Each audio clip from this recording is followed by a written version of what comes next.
নাট্য রচনা হয়েছে সেটাকে কেন্দ্র করে যে মিথ্যে ফেক নিউজ, যে মিথ্যে ছবি, ভুয়ো ছবিকে কেন্দ্র করে বাংলার রাজনীতিতে প্রাসঙ্গিক হওয়ার চেষ্টা করছে সিপিএম, বিশেষ করে তাদের ছাত্র সংগঠন, এবং তার সঙ্গে সহযোগিতা নিয়েছে মাওবাদীদের। সেই জায়গা থেকে দাঁড়িয়ে আমরা দেখছিলাম যে এসএফআই এর তরফ থেকে কয়েকটা প্রেস কনফারেন্স হয়েছে, এবং সেই প্রেস কনফারেন্সগুলোতে বিশেষ করে আমি যে কয়েকটা ভিডিও এবং পোস্ট ছেড়েছি আমরা ফেসবুকে, সেগুলোকে কাউন্টার করে বিভিন্ন রকমের তারা ভিডিও আনছেন। আমি সবার আগে প্রথমে একটু ব্যাপারটার সামারি যদি করে নিই, কি হয়েছিল। ওয়েব কুপার একটা মিটিং ছিল, ব্রাত্য বসু সেখানে ছিলেন, ব্রাত্য বসু সহ সেখানে কারা উপস্থিত ছিলেন? 3000-এর কাছাকাছি অধ্যাপক। এই ঘটনা যখন চলছে, এই প্রোগ্রাম যখন চলছে, সেই প্রোগ্রাম চলতে চলতে প্রথমেই আমি আপনাদের যেটা দেখাতে চাই, যে এই প্রোগ্রাম চলতে চলতে একদম ভিড়ের পেছন থেকে বামেদের ছাত্র সংগঠনের সদস্য এবং তারই সঙ্গে কিছু হতে পারে তার মধ্যে মাওবাদী থেকে শুরু করে বিভিন্ন সদস্যরা রয়েছেন, তারা সেই জায়গায় দাঁড়িয়ে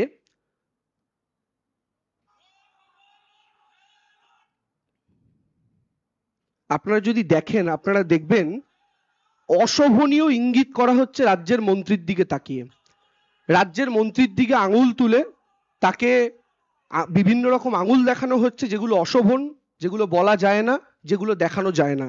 এখান থেকে ঘটনার সূত্রপাত। আমি আরো আরেকবার যদি ভিডিওটা আপনাদের জন্য চালিয়ে দিই, আপনাদের আমি ভিডিওটা পরবর্তীকালে দিয়ে দেবো, সেখানে আপনারা দেখতে পাবেন এই অশোভনীয় ইঙ্গিতগুলো করা হচ্ছে রাজ্যের মন্ত্রীর দিকে তাকিয়ে, এবং অধ্যাপকরা তখন বসে রয়েছেন গোটা স্টেডিয়ামে। এখান থেকে ঘটনার সূত্রপাত। এই কাজ যখন তারা শুরু করলেন, এই কাজ করার পর আস্তে আস্তে তারা অগ্রসর হতে থাকলেন স্টেজের দিকে। আমাদের অধ্যাপক, তাদের মধ্যে আমাদের মুখপাত্র প্রদীপ্ত মুখোপাধ্যায়, তিনি তাদেরকে বোঝাতে গেলেন, ভাই আমাদের প্রোগ্রামটা আমাদের করতে দাও, এবং এই বোঝানোটা তার কাল হলো, তাকে মারধর করা হলো, ধাক্কাধাক্কি করা হলো।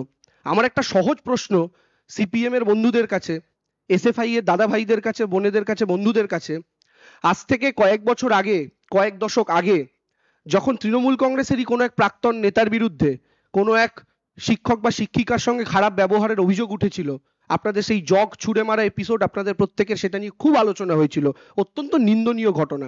সেই ঘটনাটা নিয়ে আজও আমাদের বিরোধীরা 10 বছর 15 বছর পরেও আলোচনা করেন।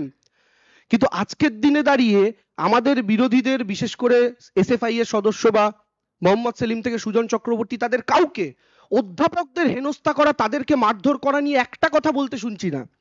যে কাজ আরাবুল ইসলাম করেছিলেন সেই সময় নিন্দনীয় ছিল, সেই সময় সমালোচনা হয়েছিল, আজকে একই ঘটনায় এসএফআই এর গুন্ডারা যখন বিশ্ববিদ্যালয়ের ভেতর একই কাজ করলো, অধ্যাপকদের গায়ে হাত তুললো, তখন এটা নিয়ে আমার সিপিএম, এসএফআই এবং অন্যান্য বামপন্থী সংগঠনের বন্ধুরা চুপ কেন? এটা আমাদের প্রশ্ন থাকলো। এর পরবর্তীকালে আমাদের সকলকে, আপনারা জানেন, মারধর করা হলো, ব্রাত্য বসুর গাড়িকে ঘিরে ধরা হলো, এবং ব্রাত্য বসুর গাড়িকে যখন ঘিরে ধরা হলো তখন স্পষ্ট ভিডিওতে আপনারা প্রত্যেকে দেখেছেন, এটা বলা হচ্ছে ইট নিয়ে আয়, ইট নিয়ে আয়, চার্জ কর, চার্জ কর।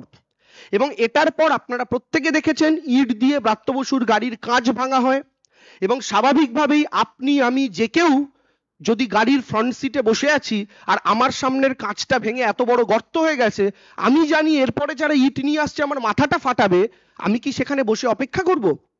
অনেকে প্রশাসনের কথা বলছেন, পুলিশ কি যাদবপুর ইউনিভার্সিটির ভেতরে ঢুকবে? আর যাদবপুর ইউনিভার্সিটির ভেতরে পুলিশ ঢোকানি 2014 সালে একটা হোক কলরবের মতো আন্দোলন দাঁড়িয়ে গিয়েছিল, সেই ইতিহাস আমরা প্রত্যেকে জানি। আবার যারা পুলিশের কথা বলছেন, এখানে তো পুলিশের কোনো রোল নেই, এবং এখানেই ব্রাত্য বসু অভিভাবক সুলভ আচরণ করেছেন, তিনি কিন্তু পুলিশ ডাকেননি। প্রাণের সংশয় হতে পারে এবং হচ্ছে জানার পরেও এতগুলো তৃণমূল পন্থী অধ্যাপক সংগঠনের সদস্যদের, অধ্যাপকরা এখানে রয়েছেন, তাদের প্রাণ সংশয় জানার পরও তারা কেউ, ইনক্লুডিং ব্রাত্য বসু, তারা কেউ কিন্তু পুলিশ ডাকেননি, নিজেরা ওখান থেকে বেরিয়ে গিয়েছেন, এবং স্বাভাবিকভাবেই স্বাভাবিক মানব সত্তা অনুযায়ী বেরিয়ে গিয়েছেন। এটার মধ্যে অবাক হওয়ার কিন্তু কোনো কিছু নেই।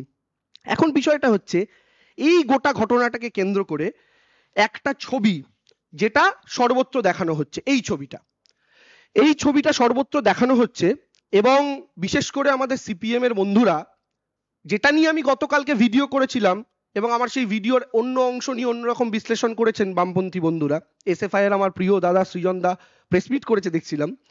আচ্ছা, আমাকে একটা কথা বুঝিয়ে দিন, এসএফআই এর দাদাদের কাছে আমার অনুরোধ, আমার প্রিয় সৃজনদার কাছে আমার অনুরোধ, যিনি প্রেসমিট করছিলেন, আমার ভিডিওর বক্তব্য ছিল এই ছবিটি আপাতভাবে দেখে মনে হচ্ছে সত্যি নয়। কেন মনে হচ্ছে তার কয়েকটা কারণ আমি আপনাদের বলি। এই ছবিটা আপনারা স্পষ্ট দেখতে পাচ্ছেন যে একজন স্করপিওর সামনে চাকার নিচে ঢুকে রয়েছে। এখন কয়েকটা বক্তব্য। প্রথম, ওই দিন কোনো স্টিল ছবি তোলা হয়নি। যে কটা ভিডিও বা ছবি আপনি আমি প্রত্যেকে পেয়েছি, প্রত্যেকটা ভিডিও থেকে নেওয়া, ভিডিও পজ করে নেওয়া তার স্ন্যাপ। এটাও ভিডিও থেকে নেওয়া স্ন্যাপ। এই যে ভিডিও থেকে নেওয়া স্ন্যাপ, তাহলে ভিডিও থেকে যে স্ন্যাপটা নিয়ে যেখানে দেখানো হচ্ছে এই গাড়ির চাকার নিচে নাকি ইন্দ্রানুজ শুয়ে রয়েছে, তাহলে আমাদের বক্তব্য হচ্ছে এই ভিডিওটা কোথায়? যে ভিডিও থেকে এই স্ন্যাপটা তোলা হলো সেই ভিডিওটা কোথায়? গতকাল সৃজন দ্বারা প্রেস মিট করে যে ভিডিওটা দেখিয়েছেন সেটা গাড়ির ব্যাক সাইডের ভিউ, এবং সেখানে যে কেউ পড়ে যাচ্ছে, সে পড়ে সাইডে চলে যাচ্ছে না কোন দিকে চলে যাচ্ছে বোঝা যাচ্ছে না। সেটা একমাত্র বোঝার উপায় ফ্রন্ট ভিউ থেকে। যে ফ্রন্ট ভিউয়ে স্ক্রিনশট তারা ভাইরাল করেছেন, তো যেখান থেকে এই স্ক্রিনশটটা, যে ভিডিও থেকে আপনারা এক্সট্রাক্ট করেছেন, সেই ভিডিওটা কোথায়? এটা যতক্ষণ না আমাদের কাছে আসছে আমরা তো এটাকে সত্যি বলে মনে করতে পারবো না। এটাই স্বাভাবিক, কারণ সব ভিডিও অ্যাভেলেবেল মার্কেটে। আপনারা প্রেস মিট করে করে সব ভিডিও দেখাচ্ছেন, শুধু এই ভিডিওটা দেখাতে পাচ্ছেন না। দেখিয়ে দিন, তাহলে বুঝবো সত্যি হয়তো কোনো ঘটনা ঘটেছে। ঘটে থাকতেই পারে তাড়াহুড়োর মধ্যে, কিন্তু দেখিয়ে দিন। এক নম্বর কথা। দু নম্বর কথা, স্বাভাবিক বুদ্ধি সম্পন্ন যে কেউ তারা যদি এই ছবির দিকে তাকান, স্বাভাবিক বুদ্ধিতে বিবেচনা করেন, তাহলে একটা এত বড় গাড়ি, এবং এখানে যদি এটা সত্যি ইন্দ্রানুজ হয়, সে আড়াআড়ি ভাবে চাকার তলায় শুয়ে রয়েছে। এই চাকার তলায় শুয়ে থাকার পর এসএফআই বলছে ব্রাত্য বসুর গাড়ি চাপা দিয়ে চলে গিয়েছে। চাপা দিয়ে এই শব্দটা তারা ব্যবহার করছে। আচ্ছা, আপনারা কেউ বিশ্বাস করেন যদি এত বড় একটা গাড়ি এরকম আড়াআড়ি শুয়ে থাকা একটা মানুষের ওপর, লম্বালম্বি হলে আমি তাও মানতে পারতাম যে ওপর দিয়ে গাড়িটা বেরিয়ে চলে গেছে, তার নাকে চোখে মুখে চোট লেগেছে, কিন্তু আড়াআড়ি সে শুয়ে রয়েছে, তার উপর দিয়ে এত বড় একটা গাড়ি গিয়েছে, তারপরেও সেই ব্যক্তির শুধুমাত্র চোখে চোট লেগেছে। এটা কি করে সম্ভব? কোন অঙ্কে সম্ভব? এটা আমাদের একটু এসএফআই এর বন্ধুরা আরেকটা প্রেস মিট করে বুঝিয়ে দিন না, একটু উত্তর দিন না, সামনে আসুন না। একজন মানুষের ওপরে গোটা এত বড় গাড়ি চড়ে যাওয়ার পর কি করে সম্ভবপর হতে পারে সেই মানুষটার কেবলমাত্র চোখে চোট লেগেছে? এবার তারা বলছেন যে চোখের ওপর দিয়ে টায়ার চলে গেছে। আচ্ছা, আমার একটা কথা বলুন, যদি চোখের ওপর দিয়ে টায়ার যেতে হয়, স্বাভাবিক বুদ্ধিতে যেটা বলে, আমাদের চোখকে টায়ারকে টাচ করতে হলে তার আগে কমপক্ষে নাকের হাড়, কপালের হাড় এবং গালের এই উঁচু অংশের হাড়কে ভাঙতেই হবে, কারণ চোখ এই তিনটের মাঝখানে অবস্থিত। কিন্তু তার কি নাকের হাড় ভেঙেছে, কপালের হাড় ভেঙেছে, গালের হাড় ভেঙেছে? না। আমি লাস্ট তার যা ছবি দেখলাম, তার চোখে কিছু ইনজিউরি অবশ্যই হয়েছে, এবং তার এই জায়গাটা করে কিছু কেটে গিয়েছে, সেলাই পড়েছে। তা চোখের ওপর থেকে টায়ার চলে গেলে মাথা তো থেতো হয়ে যাওয়ার কথা, কিন্তু শুধু চোখে চোট লেগেছে। তার মানে চোখের ওপর দিয়ে টায়ার যাওয়ারও গল্প সত্য নয়, বডির ওপর থেকে গাড়ি যাওয়ারও গল্প সত্য নয়। তাহলে এই মিথ্যাচারটা আমাদের সিপিএম এর বন্ধুরা এই ছবিটা মার্কেটে ছড়িয়ে কেন করলেন, এটাই আমরা আগের দিন জানতে চেয়েছিলাম বিভিন্ন ভিডিওর মাধ্যমে।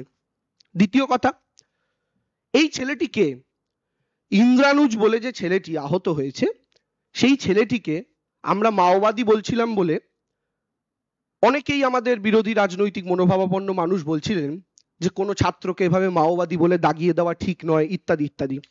দেখুন, আমরা তাকে মাওবাদী বলছি না, এটা হচ্ছে ইন্দ্রানুজের ফেসবুক পোস্ট।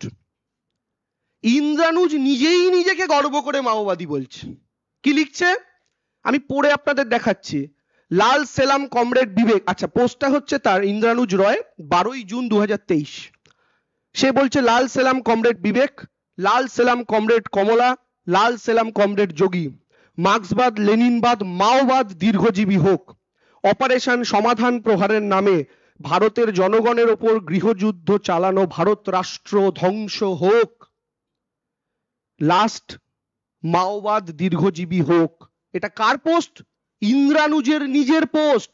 সে বলছে মাওবাদ দীর্ঘজীবী হোক, তো মাওবাদের দ্বারা যে পরিচালিত সে তো মাওবাদী। এটা তো জলের মতো স্বচ্ছ, এটাতে বিতর্কের কি অবকাশ আছে? এবং এই ব্যক্তিকে যে ঘোষিত মাওবাদী, তার প্রতি আমি দেখতে পাচ্ছি সিপিএম এর নেতারা করতেই পারেন, একজন অসুস্থ হয়েছে তাকে দেখতে যাবো, আমাদের ব্রাত্য বসু তো তার ফ্যামিলিকে ফোন করে খোঁজ খবর করেছেন, সেটা কোনো ব্যাপার না, এটা মানবিকতার কাজ। কিন্তু আমি যদি এটা নিয়ে এই প্রশ্নটা করি উল্টো দিক থেকে, উল্টো অ্যাঙ্গেলে, যে এসএফআই আজকে মাওবাদীদের সঙ্গে মিশে গিয়ে যাদবপুরে অধ্যাপকদের পেটাচ্ছে, তৃণমূলের ইউনিটের সভাপতি কিশলয়, যে আমাদের আইটিরও স্টেট কমিটি সেক্রেটারি, তাদেরকে পেটাচ্ছে, আগুন জ্বালাচ্ছে, সেই ইন্দ্রানুজ এই এসএফআই সম্পর্কে যাদবপুরের কি বক্তব্য রেখেছিল, এটা আপনাদের প্রত্যেকের শোনার দরকার আছে বলে আমার মনে হয়। আপনাদের সবার জন্য ইন্দ্রানুজ এসএফআই সম্পর্কে কি বলেছিল সেটা একটু শুনে নিন। যখন নাকি আইসিসি রিস্ট্রাকচারিং এবং ইলেকশনের ডেট নিয়ে মিটিংটা শুরু হয়, তখন প্রথমে এসএফআই থেকে 3জন কর্মী নিয়ে ঢুকে যায়, যদি একজন করে আসার কথা ছিল। সমস্ত সংগঠনের প্রতিনিধিদেরকে আটকে দেয় এবং তালা মেরে তারা বাইরে থেকে হুমকি দিতে থাকে যে তোদের লাশ ফেলে দেবো, এবং তালা মেরে তারা বাইরে থেকে হুমকি দিতে থাকে যে তোদের লাশ ফেলে দেবো, এবং তালা মেরে তারা বাইরে থেকে হুমকি দিতে থাকে যে তোদের লাশ ফেলে দেবো। আমি অডিও হুমকিটা দেওয়াটাকে আমরা মনে করছি যে আমি অডিওটা আরেকবার চালাচ্ছি আপনাদের জন্য। কি বলছি ইন্দ্রানুজ এসএফআই সম্পর্কে, যাদবপুরে এসএফআই? যখন নাকি আইসিসি রিস্ট্রাকচারিং এবং ইলেকশনের ডেট নিয়ে মিটিংটা শুরু হয়, তখন প্রথমে এসএফআই থেকে 3জন কর্মী নিয়ে ঢুকে যায়, যদি কোথায় সাউন্ড আসছে না? ও মাইক, বুঝতে পেরেছি।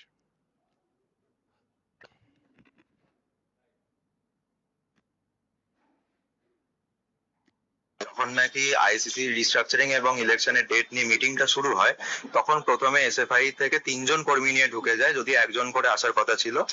সমস্ত সংগঠনের প্রতিনিধিদেরকে আটকে দেয় এবং তালা মেরে তারা বাইরে থেকে হুমকি দিতে থাকে যে তোদের লাশ ফেলে দেবো, এবং তালা মেরে তারা বাইরে থেকে হুমকি দিতে থাকে যে তোদের লাশ ফেলে দেবো, এবং তালা মেরে তারা বাইরে থেকে হুমকি দিতে থাকে যে তোদের লাশ ফেলে দেবো।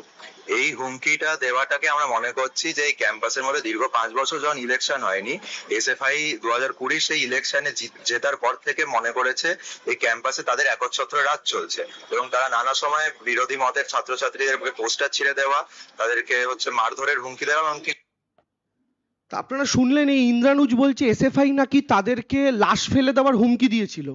ইন্দ্রানুজের বক্তব্য, যাকে আজকে মোহাম্মদ সেলিম সুজন চক্রবর্তী দেখতে যাচ্ছেন। ইন্দ্রানুজের বক্তব্য হচ্ছে এসএফআই তাদের পোস্টার ছিঁড়ে দেয়, ইত্যাদি ইত্যাদি কাজকর্ম করে। তো এখন আমার প্রশ্ন হচ্ছে এসএফআই এর নেতাদের কাছে, ইন্দ্রানুজের এই বক্তব্য কি সঠিক? যদি সঠিক হয়, বেঠিক হলে আপনারা বলবেন, আর যদি সঠিক হয় তাহলে এই ইন্দ্রানুজের আহত হওয়ার পেছনে সত্যি সত্যি যে তার ভয় আপনারা তার লাশ ফেলে দেবেন, কোথাও আপনাদের কারসাজি ছিল না তো, যে সামনের দিকে দৌড়তে দৌড়তে ইন্দ্রানুজ বুঝতে পারেনি? সেইটাও কিন্তু আমাদের সামনে আমার মনে হয় জানার অবকাশ রয়েছে, এবং এটাই এসএফআই নেতাদের উত্তর দেওয়ার প্রয়োজন আছে। তৃতীয় কথা কি,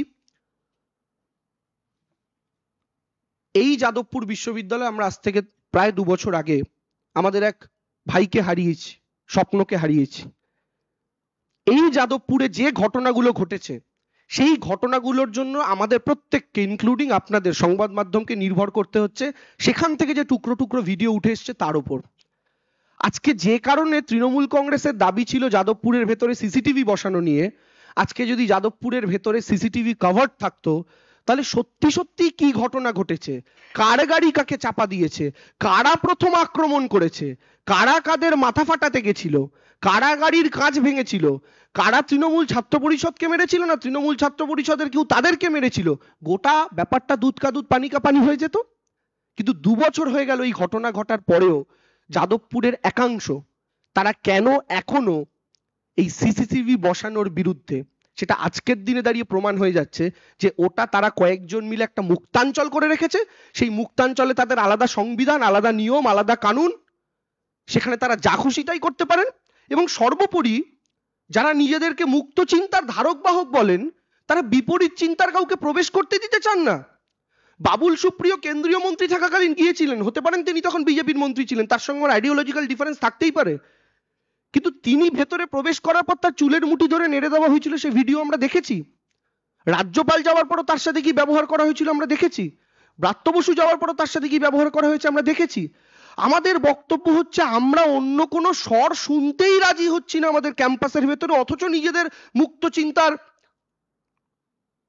প্রচারক বলে দাবি করছি। How is it possible? এটা কি করে চলতে পারে?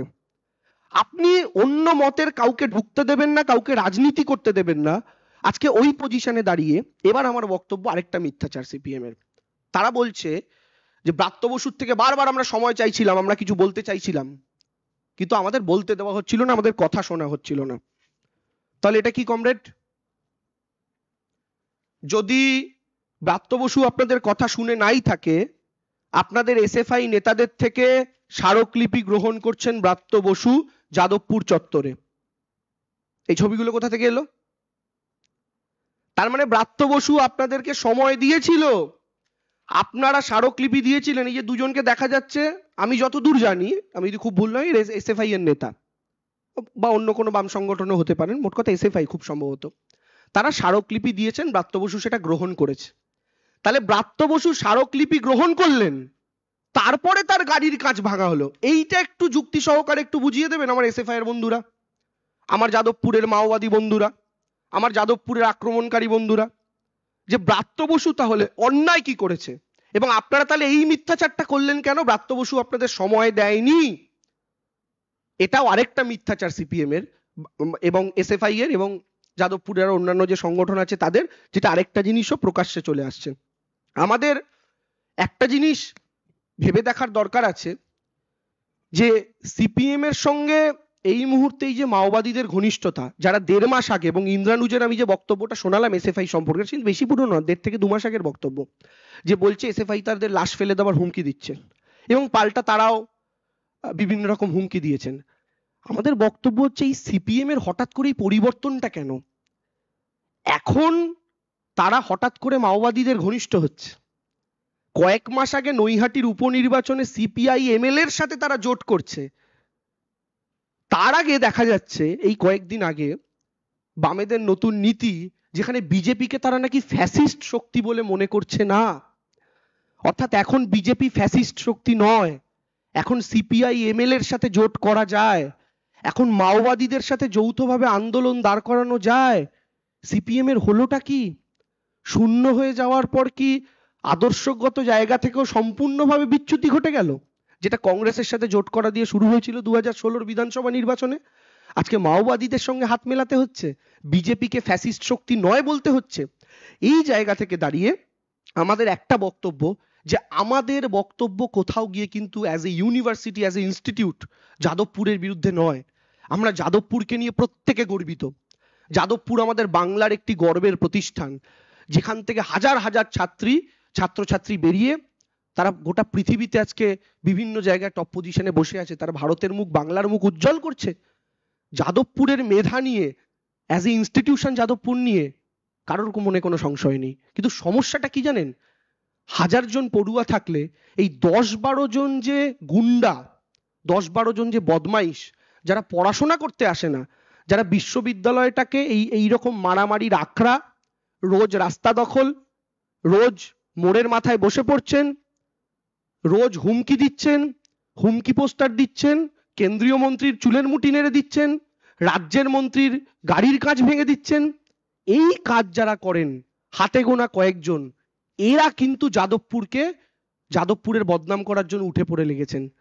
কিন্তু আমাদের বিশ্বাস, এই কাজগুলো যারা করেন তারা 10%, বাকি 90% পড়ুয়ারা আসেন, তারা পড়াশোনা করেন, তারা লাইফে একটা জায়গাতে স্টেবল হন, তারা সাকসেসফুল হন, হয়ে তারা নিজেদের জীবনে তারা তাদের ফিরে যান। কিন্তু এই যে 10-12টা ছেলে মেয়ে, এই 15, 20, 30 সংখ্যা যাই হতে পারে, 10%, 15% ছেলে মেয়ে, তারা ক্রমাগত জেনারেশনের পর জেনারেশন ব্রেন ওয়াশ করতে করতে একটা নির্দিষ্ট সংখ্যক ছেলে মেয়েদের ক্রমাগত এই জিনিসটার মধ্যে দাঁড় করিয়ে রেখে দিয়েছেন, যার খেসারত আজও এই রাজ্যকে দিতে হচ্ছে, এই দেশকে দিতে হচ্ছে। সেই জায়গা থেকে দাঁড়িয়ে আমাদের স্পষ্ট বক্তব্য, যেটা আমরা প্রথমেও বললাম, আবারও বলছি, এই ঘটনায় বামেরা আরো একটা দাবি করেছেন যে তৃণমূল কংগ্রেসের গুন্ডারা নাকি ঢুকে পড়ছে। আমি আপনাদের এই আক্রমণকারীদেরই একজন, আমাদের এক বোন, সেই বোনের নাম হচ্ছে ব্রমানি ভট্টাচারিয়া, জেইউ এর কেমিক্যাল, 2026-এ সম্ভবত তার পাস আউট। এটা হচ্ছে তাদের কোন একটা হোয়াটসঅ্যাপ গ্রুপের চ্যাটে স্ক্রিনশট। এই চ্যাটে ভয়ঙ্কর বক্তব্য আপনি যদি শোনেন, সকাল 11টা 3 এই গ্রুপের চ্যাট, গ্রুপের নাম হচ্ছে ব্যাচ '26, অর্থাৎ 26-এরা পাস আউট করবে। সেখানে ব্রমানি সকাল 12টা 3 যখন সদ্য প্রিপারেশন চলছে এই ওয়েব কুবার প্রোগ্রামের, মানে হয়তো কেউ কেউ আসা শুরু করেছেন, তখন ব্রহ্মানী ভট্টাচার্য তিনি এই গ্রুপে লিখছেন, হোয়াটসঅ্যাপ গ্রুপে, লোকজন টিএমসি এর হাজারের ওপর লোকজন ক্যাম্পাসে, আশুতোষ, সুরেন্দ্রনাথ সব কলেজ থেকে বাসে করে চলে এসেছেন। তারপর বিভিন্ন কর্মচারী ইউনিট থেকে প্রচুর লোকজন এসছে। যে যে পারিস হাতে যা পাচ্ছিস উইকেট ব্যাট নিয়ে আয়, হাতে যা পাচ্ছিস উইকেট ব্যাট নিয়ে আয়।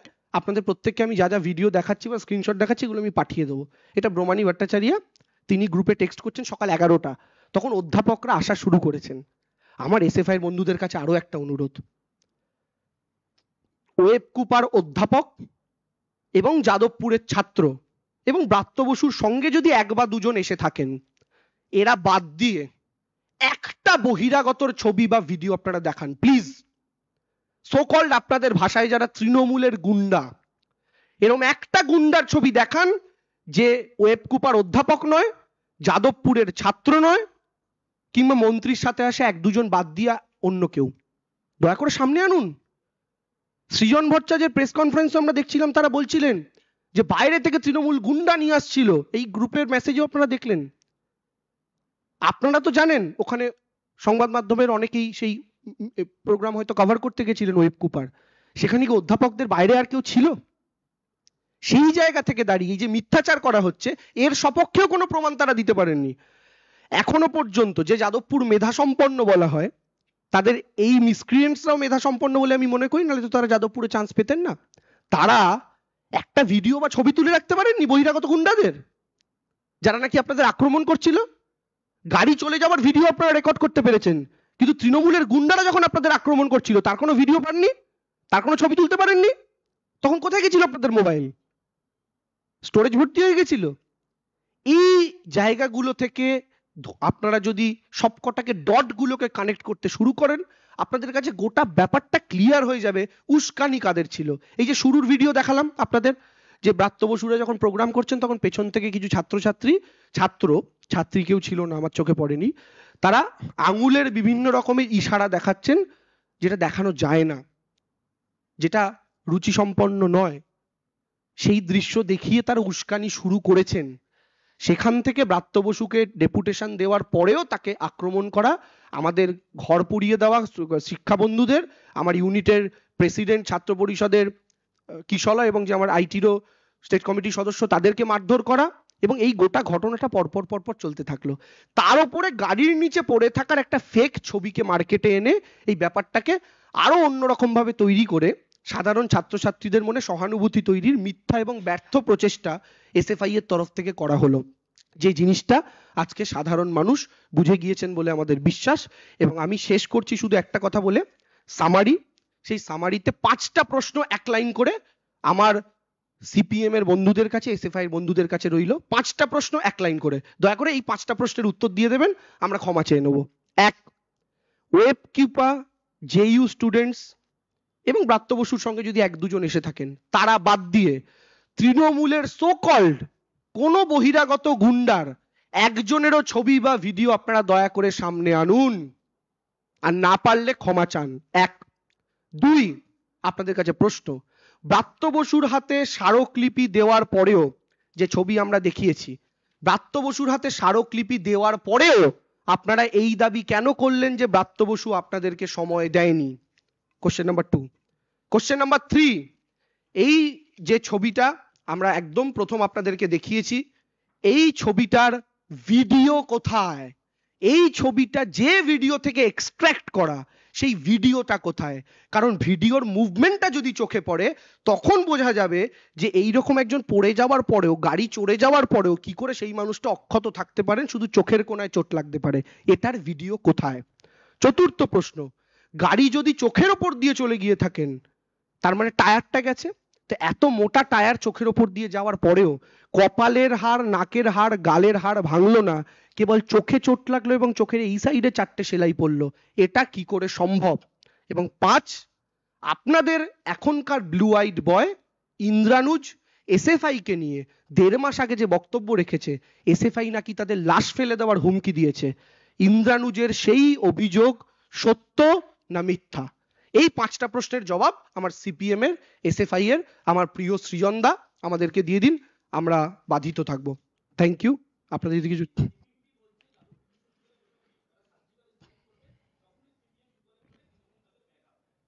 না, দেখুন আমি আবার বলছি, যাদবপুর আমাদের গর্বের বিশ্ববিদ্যালয়। যাদবপুরে সার্জিক্যাল স্ট্রাইক করব মানে এটা গোটা ইনস্টিটিউশনটার অপমান, মানে এই এই প্রতিষ্ঠানের অপমান। আমরা এইভাবে বলতে চাই না, এইভাবে ব্যাখ্যাও করতে চাই না। যাদবপুর আমাদের গর্ব, কিন্তু সেখানে যদি এক দুজন সমাজের পক্ষে বিষধর, যারা এই ইন্দ্রানুস্ত বুদ্ধদেব ভট্টাচার্যকে নিয়েও কি লিখেছিল আপনারা দেখেছেন, প্রাক্তন মুখ্যমন্ত্রীকে নিয়ে, জনতার আদালতে তার শাস্তি হয়নি, এই রকম বক্তব্য যারা রাখতে পারেন, আমার মনে হয় এই কয়েকজন মানুষকে আমাদের সোসাইটি থেকে নিজেদের থেকে এলিমিনেট করার চেষ্টা করা উচিত, নিজেদের সম্পর্ক থেকে এলিমিনেট করার চেষ্টা করা উচিত। বাকি প্রশাসনের কাজ করবে, কিন্তু এই সার্জিক্যাল স্ট্রাইক আমরা এরকম কথাকে সমর্থন করি না।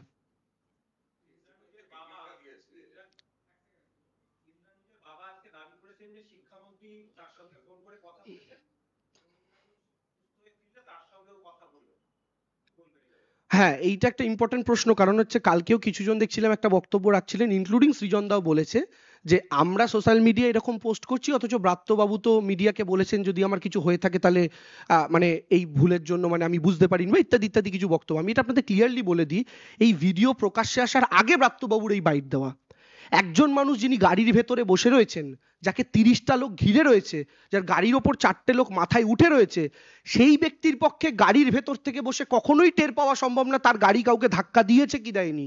আপনারা ন্যাচারালি ভাবার চেষ্টা করুন, আপনি একা একটা হাই রোডে গাড়ি করে যাচ্ছেন, রাস্তায় কিছুর সাথে যদি আপনার ইম্প্যাক্ট হয় আপনি টের পাবেন, কিন্তু আপনার গাড়ি আস্তে আস্তে এগোচ্ছে, 20টা লোক ঘিরে রয়েছে, 4টে লোক গাড়ির মাথায় বসে আছে, তখন আপনার গাড়ি চলতে গিয়ে কারোর সাথে ধাক্কা লাগলো কিনা ওটা গাড়ির ভেতর থেকে বুঝতে পারা সম্ভব নয়। তাই ব্রাত্যদা যে কথা সংবাদ মাধ্যমে দেখেছেন, যে অভিযোগ শুনেছেন, তিনি ভেবেছেন এত বড় মিথ্যে কথা আশা করি কেউ বলবে না, তাই তিনি বলেছেন যদি হয়ে থাকে তাহলে আমি দুঃখিত। কিন্তু ব্রাত্যদাও জানতেন না আদপে তার গাড়ির তলায় চাপা কেউ পড়েননি। ব্রাত্যদা এখন জানতে পেরেছেন, আপনারা এখন তার থেকে মতামত চাইতেই পারেন। এবং স্বাভাবিকভাবে একজন শিক্ষামন্ত্রী হিসেবে যে প্রশ্নটা দাদা করলেন, তিনি ইন্দ্রানুজের বাবার সঙ্গে কথা বলেছেন, এটাই তো একজন অভিভাবক সুলভ আচরণ। তিনি সেই জায়গা থেকে তার দায়িত্ব পালন করেছেন রাজ্যের একজন অভিভাবক হিসাবে।